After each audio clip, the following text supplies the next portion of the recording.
Patrice, tell us about yourself. What was your childhood like growing up in Mayaro, and what are some of your best memories? So my name is Patrice. I'm from Mayaro. So what I like to do, I like long walks on the beach. I do that every morning.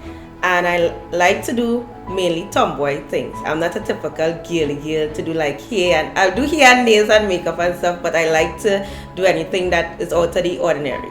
Growing up, I was not really studious to say every minute I book work and stuff, but I like to, this is what made me who I am today, because I will never be the one that goes by the rules. I'll always do the things that out of the ordinary, out of the rules. I'll make my own rules for me to follow. And growing up in Mayaro, it was peaceful, it was calm.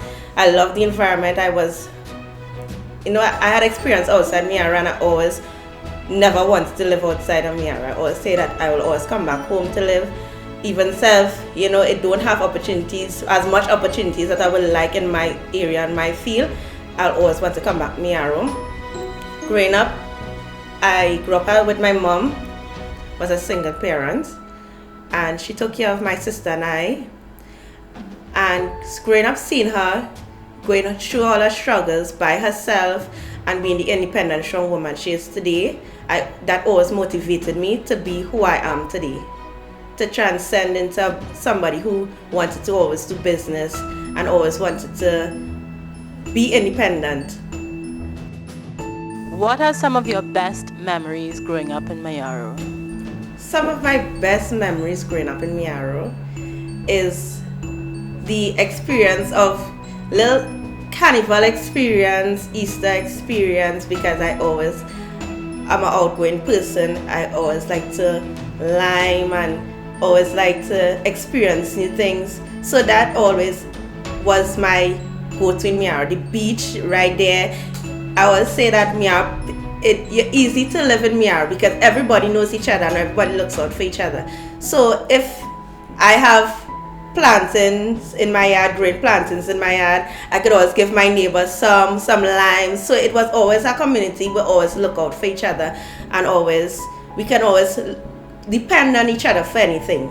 But the carnival and Easter experiences I love about Mayaro, when you go out Mayaro, you're seeing every familiar face that you know, and you feel safe. It's a safe environment that you could express yourself, and nobody is watching you, and you feel comfortable in the environment that you're in. That's what I really like about it. So Patrice, tell us, why did you choose to pursue a degree in agriculture? So growing up, I always wanted to be a vet. So in high school, my teacher told me about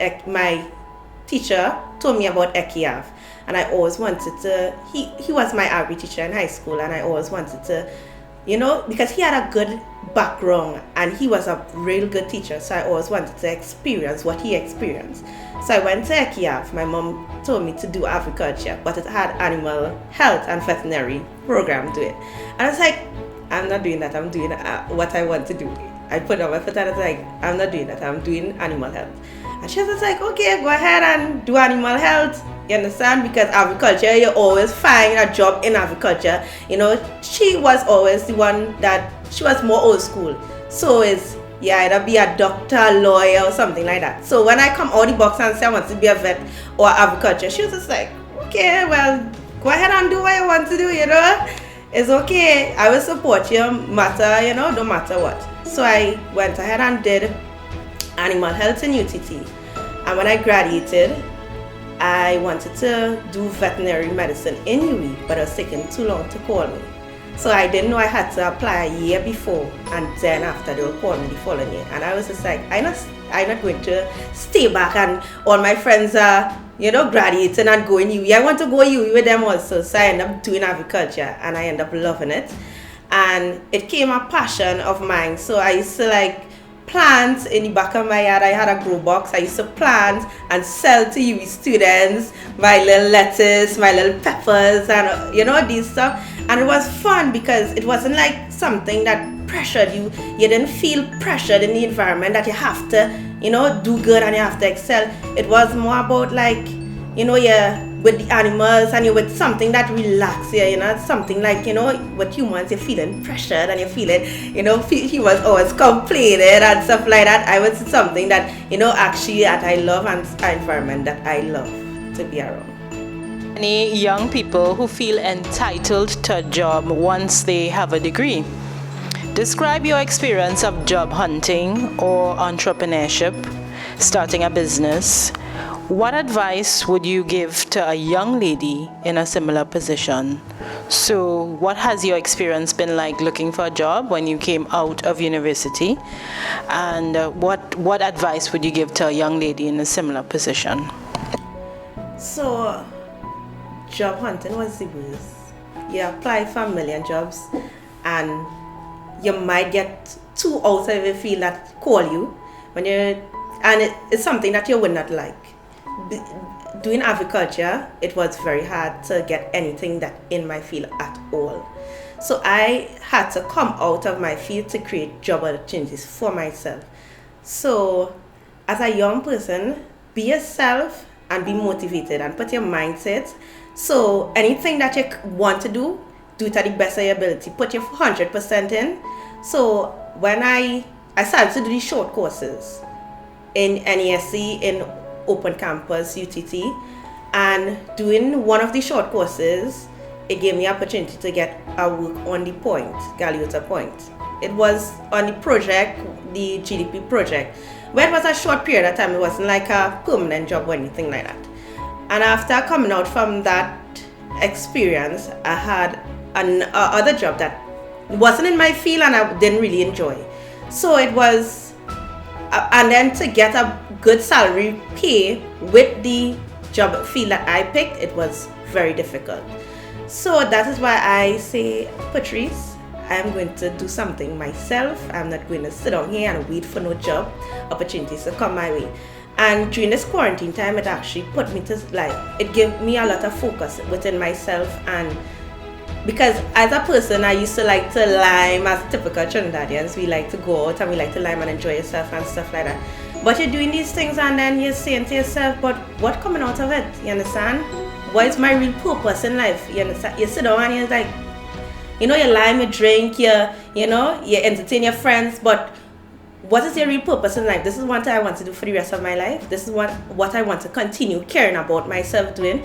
So during this quarantine season, it really had me focus on what I wanted to do with my life.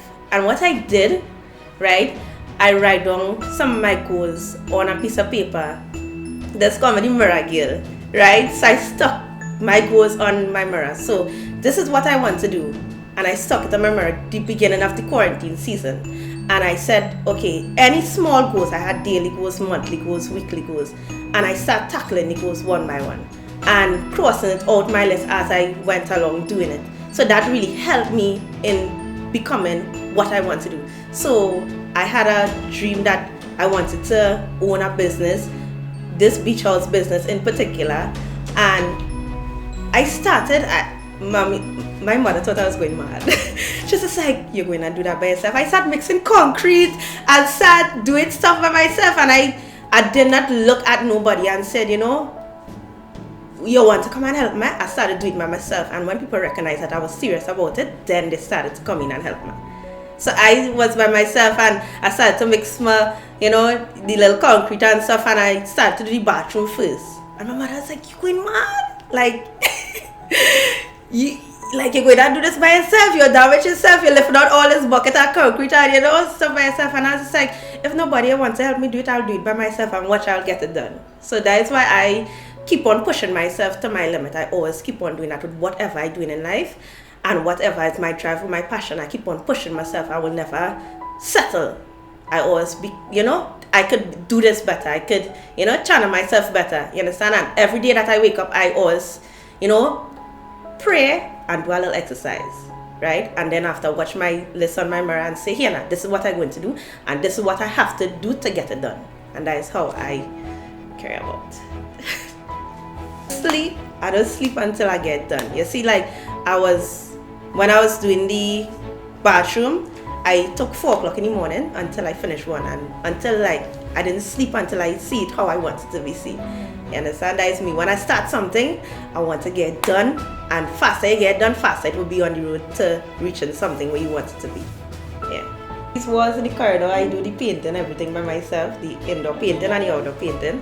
When people see me, like when people walking around and they see me and scarfling and stuff, they're like, what the hell? So you are involved in the construction industry, and then you went on and you're currently pursuing some certification in air condition and refrigeration.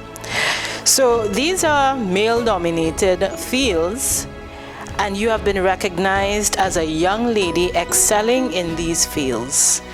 What are some things that you have found surprising and things that you have found unsurprising about your experience in these fields?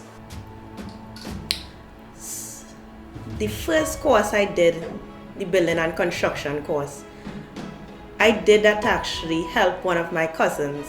So he was a young male, and well, my auntie keep on telling me, you know, like everybody's not for school, everybody's not for book.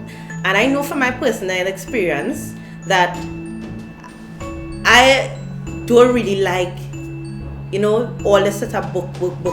Sometimes some practical experience do help. And I actually entered that building and construction to motivate him to do something with himself. So I started the building and construction with him to actually, you know, making sure he's going to class every day, making sure he have something to channel all his energy, because he was like 18, and making sure that he go to class and stuff. And I actually started to like the classes. And that motivated me. When I finished that class, I was like, you know something? Any other class you'll have, call me. And then the air conditioned class happened after. And it was me and another female, right? Was the girl in the class. And trust me, the blags and stuff for the males and stuff, it was, you have to, as a female, and I grew up around girls, so you know, I can't take blag and things. So I learned to develop taking blags, and you understand, you know, they encourage me. Nobody never say, you know, she's a female. Nobody never look at me as a male or a female. They look at me as a classmate. It didn't have that stigmatization where, you know, with sex or anything like that.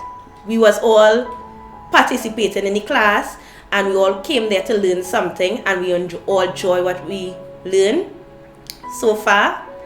And it surprised me, right? What surprised me in what I did is some people was very supportive and some people was unsupportive. Like some people was like, you know, why it had other people graduate from the class, why you alone get the recognition, and you know, why people distinguishing, you know, between a male and a female, you know, industry, why that's so important, you know. You're just another girl doing another course, like why that's so important.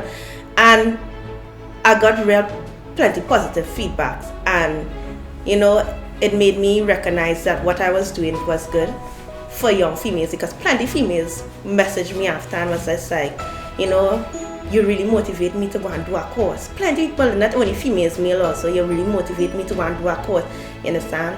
Because this included my CXC certificates. This was my 9th certificate in everything that I did so far. And you know, anybody call me, I always keep on encouraging them, you know, make sure and, you know, do something to better yourself. Don't sit down and wait, even if it's a course, even if it's something, you know, always, whatever you like, if it's a hairdressing, nails, doing barbering, do something to better yourself, you understand? Don't sit down and relax and wait. It wouldn't come to you. You pray about it, you ask God for it, but God wouldn't just jump it in your lap. You have to go outside there and do something. You understand? So the positive and the negative feedbacks is two things that really, you know, the negative really shocked me in a way, because I didn't know people had that kind of, you know, pull on top with the being a female in a male industry. I thought it was, you know, I was just doing a course. I didn't, and the you know, you get the recognition from it. I didn't expect the recognition from it, you know, people really picking up on the story and really running with it. I didn't expect that at all. And, you know, it was a good experience overall.